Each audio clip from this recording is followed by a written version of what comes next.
तो गाइस, आप लोग कैसे हो। इसकी प्रीवियस क्लास में आप लोगों ने रासायनिक समीकरण के बारे में देखा था। रासायनिक परिवर्तन को प्रतीकात्मक रूप से प्रदर्शित करना आप रासायनिक समीकरण कहलाता है। इट मीन्स रासायनिक समीकरण के बारे में आप लोगों ने कल देखा था।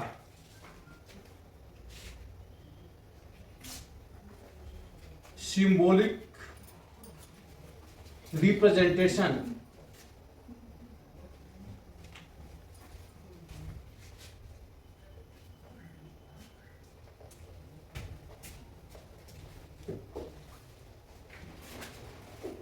of chemical change। रासायनिक परिवर्तन का प्रतीकात्मक प्रदर्शन ये आपका रासायनिक समीकरण कहलाता है। इसमें आपने देखा था जब आप सिंबॉलिक रिप्रेजेंटेशन कर रहे थे, प्रतीकात्मक रूप से आप इसको व्यक्त कर रहे थे, तो आपको दो तथ्य दिखाई दे रहे थे। एक रासायनिक अभिक्रिया के पहले का भाग जिसको आप रिएक्टेंट बोले थे, रिएक्टेंट, और जो अभिक्रिया के बाद बना था आपने इसको प्रोडक्ट बोला था। रिएक्टेंट का हिंदी आपका होता है अभिकारक, या इसी को आप अभिकर्मक बोले थे। जिन पदार्थों के मध्य अभिक्रिया होती है उसी को आप लोग अभिकारक बोले थे। अभिक्रिया के फलस्वरूप जो पदार्थ बनते हैं आपने उसको उत्पाद बोला था। इतना आप लोगों ने कल देख लिया था। अब हम बात करते हैं कि रासायनिक समीकरण की प्रकार, रासायनिक समीकरण कितने प्रकार के होते हैं। इस आधार पे अभिकारक और उत्पाद के अंतर्गत आने वाले विभिन्न तत्वों के आधार पर रासायनिक समीकरण को दो भागों में बांटा गया है। रासायनिक समीकरण दो प्रकार के होते हैं। पहला असंतुलित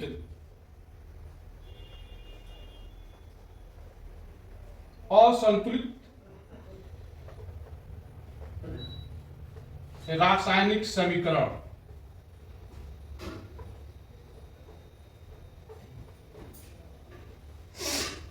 इंग्लिश में क्या होगा, अनबैलेंस्ड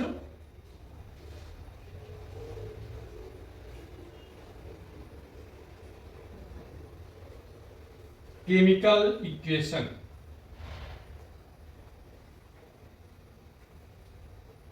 दूसरा था आपका होगा संतुलित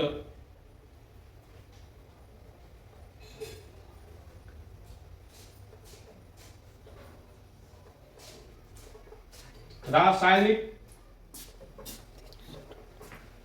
समीकरण, इंग्लिश आपका होगा बैलेंस्ड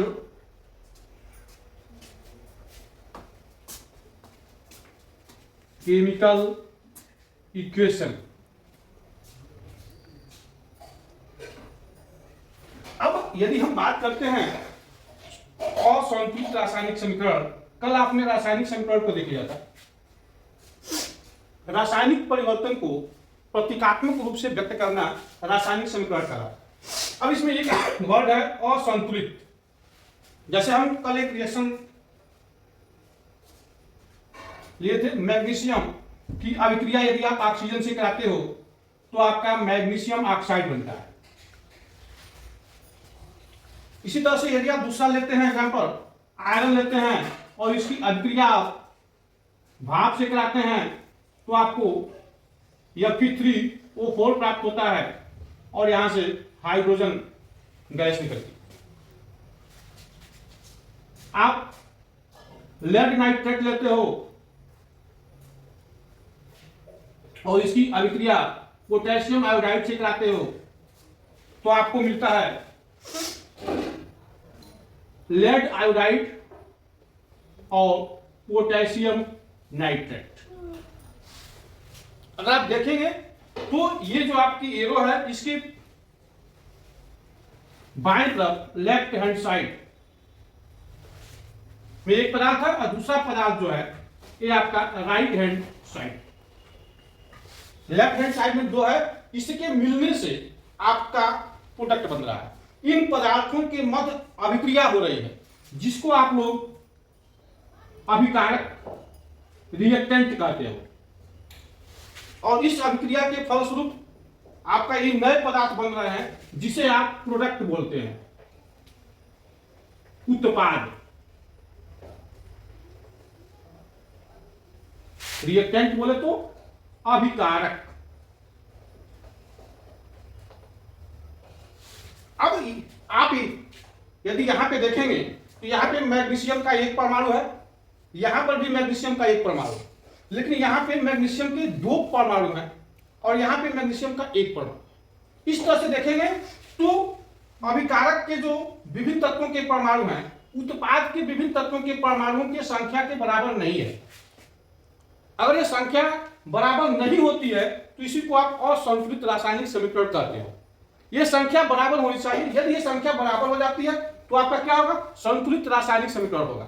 और जब ये संख्या बराबर नहीं होती है तो ये आप क्या कहते हो? असंतुलित रासायनिक समीकरण। मतलब जिन रासायनिक समीकरणों में दोनों तरफ विभिन्न तत्वों के परमाणुओं की संख्या बराबर नहीं होती है, आप उसे असंतुलित रासायनिक समीकरण कहते हैं। एग्जाम्पल आपके सामने दिखाई दे रहा है।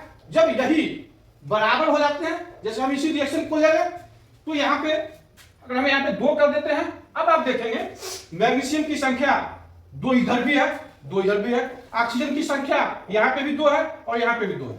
अब यहाँ पे इस एरो के बाएं तरफ और एरो के दाएं तरफ, मतलब अभिकारक के अंतर्गत जितने भी विभिन्न तत्वों के परमाणु हैं और इसके बाएं तरफ सभी तरफ परमाणुओं की संख्या बराबर हो गई।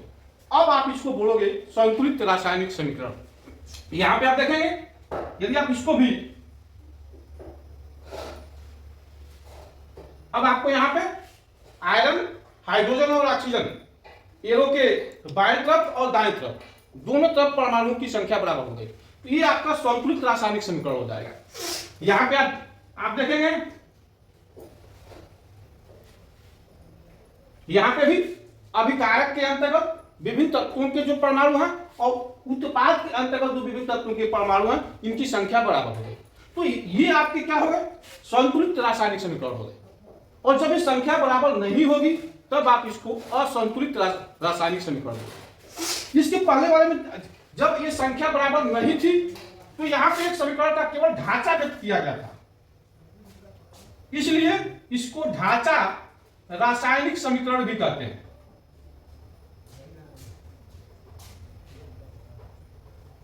English skeleton chemical equation. अब आपके सामने एक समस्या आ गई होगी कि हम किसी भी रासायनिक समीकरण को संतुलित क्यों करते हैं? संतुलित करने का क्या उद्देश्य है? हमें किसी रासायनिक समीकरण को संतुलित क्यों करना है? संतुलित करने के लिए आप ये देखते हैं, संतुलित करने से सबसे बड़ा बेनिफिट आपको ये होता है कि रासायनिक परिवर्तन के बारे में आपको जानकारी प्राप्त हो जाती है।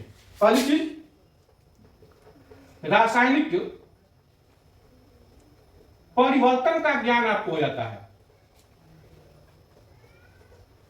यदि आप संतुलित समीकरण करते हैं तो आपको रासायनिक परिवर्तन का ज्ञान हो जाता है कि किससे क्या बन रहा है, रासायनिक परिवर्तन में क्या हो रहा है, किस किस अभिकारक के मिलने से क्या उत्पाद बनता है। दूसरी चीज, अभिकारक एवं उत्पाद की मात्रा का ज्ञान हो जाता है। कितनी मात्रा में अभिकारक लिया गया है और कितनी मात्रा में उत्पाद बन रहा है, इसकी भी जानकारी हमको संतुलित रासायनिक समीकरण से हो जाती है। इस तरह से आज हम लोगों ने रासायनिक समीकरण के प्रकार, असंतुलित रासायनिक समीकरण और संतुलित रासायनिक समीकरण के बारे में देखा। असंतुलित रासायनिक समीकरण में अभिकारक एवं उत्पाद के विभिन्न तत्वों के परमाणु की संख्या बराबर नहीं होती है, जबकि संतुलित में क्या होती है? बराबर होती है। अब किसी को यदि किसी भी प्रकार का कोई डाउट हो तो वे आप हमारे नीचे कमेंट करके आप पूछ सकते हैं और उसका जवाब आपको दिया जाएगा। शेष कल मिलते हैं नेक्स्ट वीडियो में। धन्यवाद।